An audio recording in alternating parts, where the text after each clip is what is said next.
Hey guys, today on Fill-In Friday, we're going to do questions. I got a lot of questions, some of them don't warrant a whole video, so I thought I would just do some questions. So let's start with the first one. First question was, bass, how low? And I say, death row, what a brother know. Hope you get the joke. Anyways, no, the first question was from a guitar player who says, hey, I'm looking at buying a bass right now, and do I need to get a bass amp even though I'm going to be practicing at home? Now, the easy answer is no. But let me explain to you the rule of amplifiers and how this all works, and you'll be safe from now on. It's not amplifiers that have the problems with instruments. In other words, a PA amplifier, a guitar amplifier, a bass amplifier, a keyboard amplifier, and even your home stereo system are essentially all going to be the same in the way that they send and receive information. Okay?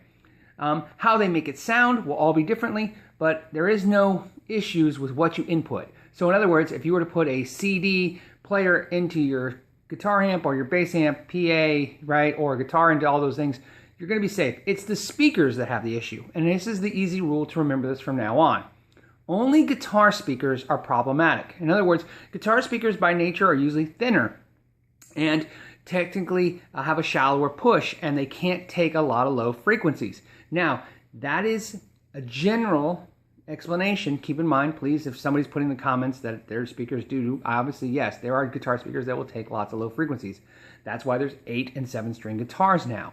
But generally speaking, the problem with putting a bass through a guitar amp is the speaker, not the amplifier. Now, keep this in mind. If you have a practice amp, you know, let's say a $99 to $199 practice amp, odds are they don't put guitar speakers in those anymore anyways. They use what's called a reference speaker because the amps are digital. In other words, the speaker doesn't need to create the distortion. It's digitally created, and then the speaker just replicates it. So the rule I use is this. Right now, I am actually playing my Stu-Ham Urge bass through my rectifier, dual rectifier, Mesa Boogie through its 112 guitar cabinet.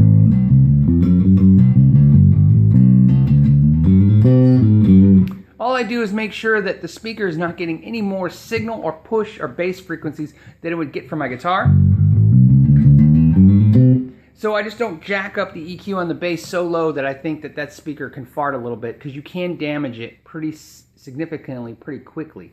So again, at low volumes at home, you're pretty fine. And like I said, the more expensive your guitar speaker, the more susceptible to damage from the bass. Now keep in mind, bass players like Michael Anthony and the bass player for ZZ Top played through guitar speakers and guitar amps for a while. So, you know, take it as you can.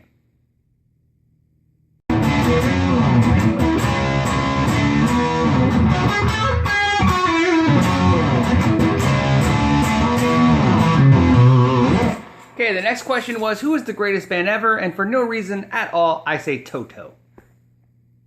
The next question was, what is the difference between an overdrive and a distortion pedal? Well, the answer is nothing. Now, I might get beat up on this on the comments because there's some disagreements on this, but let me explain how it works now.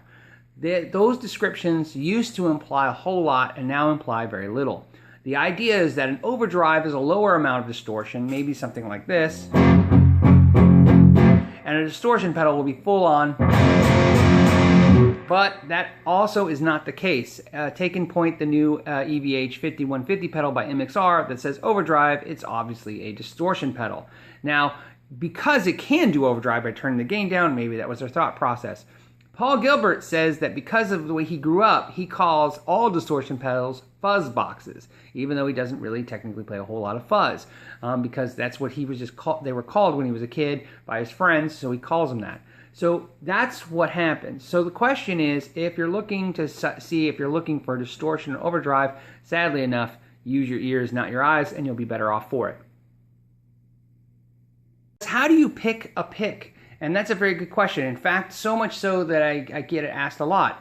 The way we used to pick a pick was you would go to your local mom and pop or music store, and they would have trays and trays of different kinds of picks, and you would shortly buy them. Now, what you're going to notice, though, is that most of the stores have removed that concept away, and now they go to picks by the bag. That is the new way of doing business. And if you want to know why, it's mostly because it's hard to swipe a credit card for 50 cents. So at 27 cents, usually a swipe, in most cases, and in some cases, it's like probably 12 cents, but you get the idea that it just doesn't become cost effective. In fact, somebody figured out that if you take your employees' cost, the time and the cost, that you lose money, so you're better off just giving away a pick. At my store, we have a free bin of picks with our propaganda on it, I guess you would say, is the logos and stuff, because I figured if I'm going to give away a pick, I might as well give away my advertising. Now, the problem now is that when you try to buy picks, you can't buy 25 bags of 12 picks and try to see what you like. So the trick is how you pick a pick is you try as many as you can.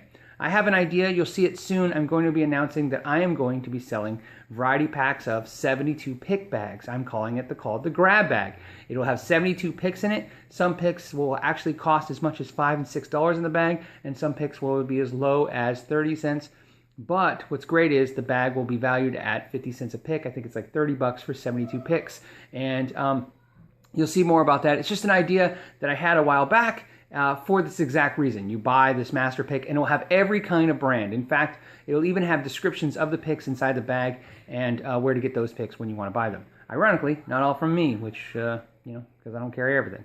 All right, so I hope that helps.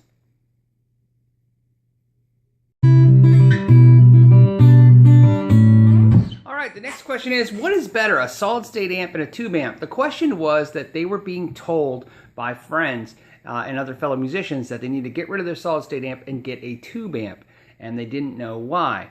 Now, the next question is, why did I use an acoustic guitar to explain that? I didn't. I just thought it was funny to hold this guitar. Okay, so here's what you need to know about this. Keep in mind, there is no right answer when it comes to this stuff. And the reason that is because some people just like a solid-state amp over a tube amp, and vice versa. There are very famous solid-state amps. Obviously, the Roland Jazz Chorus is one of them. The new up-and-comer in the solid-state community is the new Blues Cube by Roland, which Eric Johnson is using. So that's a very impressive statement right there. So the question is, why do you want a tube amp over a solid-state or vice versa? Well, here's how it works, and this is the most important part. Solid-state amps mostly came from Randall Smith. He owned Randall Amps. He was the vice president at Fender, and when he left Fender, he had a non-compete. So he started up doing what he could do, which was solid-state bass amps that would not violate his non-compete agreement with Fender. Now, solid-state amps was a new technology, and even Leo Fender, when seeing Randall Smith's amps, he thought, wow, you really did something here. This is amazing, because solid-state was so much more reliable than the tubes in the tube amps.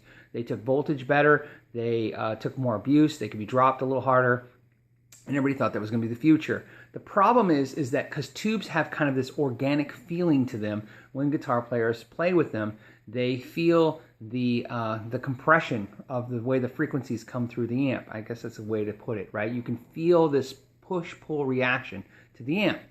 Now, what's interesting, though, is a lot of guitar players play tube amps that really don't have any reason to be playing them. Now, they're not wrong for playing them, but some of the reasons to play a tube amp isn't really prevalent.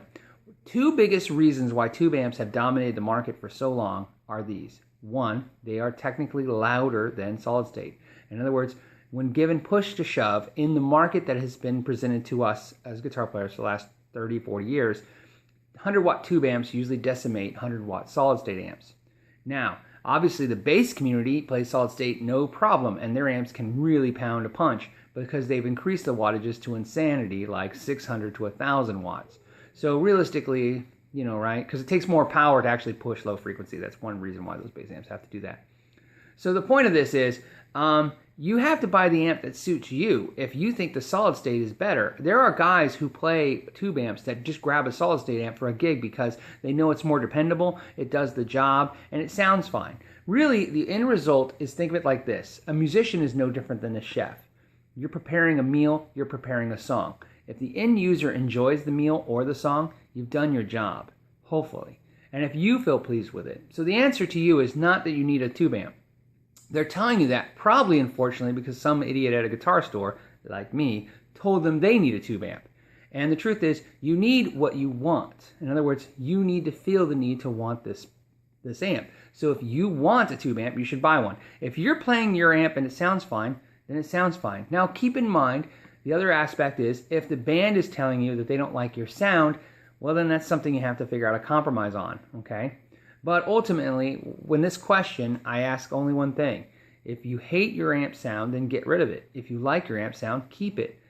Ultimately, you're your best judge. Not least, this is my favorite question. The question was, Phil, on all of your guitars, what is your favorite guitar? Now, this is a question that is so easy to answer, it's not even funny. Because a lot of guitar players out there, like, right, we know that there's a flavor of the month. In other words, any one guitar could be your favorite at the time. That is true with me as also. But if there was one guitar, if I could only have one guitar, it would be this guitar right here. This is the PRS Mira. It is my absolutely favorite favorite guitar, and the second place guy goes to the blue Strat right there.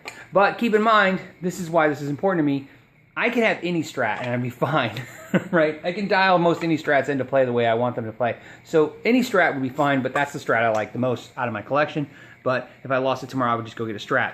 This guitar, if I lost tomorrow, I would cry and then go on a huge search forever to find this. Okay, so this is my Paul Reed Smith Mira. It is a core guitar. It's not the new S2s. It has a wide, thin neck, pattern thin neck. It has the new tuning keys. It's kind of unique because it has the Squabins, which was discontinued right as they discontinued this guitar, and this one just happened to get some. It has the Mira pickups. I had a custom pickguard made for it. My buddy Phil made it. Good, thank you again, Phil. And coil tap, right, on the pickups. It is super light. It's so light, it's probably about 5 pounds.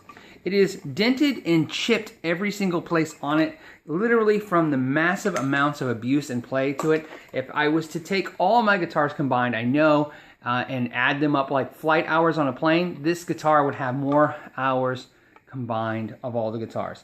I don't know why, it just speaks to me, probably because it's super light, it sounds great, and it plays great. It's 24 frets, and they're amazing. And even though somebody beat me up last week for saying, revealing some cool guitars to buy because they say it raises prices when people know about it, I understand that. That's not the intent. But this guitar, you can find these guitars for 800 bucks, and they are a steal. In fact, I keep telling myself I need to buy another one as a backup. Smoking deal, especially if you can get them under 1,000 bucks. It is an American PRS that plays as good as my Custom 24, without a doubt. And kind of like the SG to Gibson Les Paul, it just has a darker kind of sound to it. It's very SG sounding, by the way. All mahogany. Very cool guitar. Absolute favorite guitar, without a doubt. This is the one. So that I would share that with you. As always, guys, thank you for your time, and know your gear.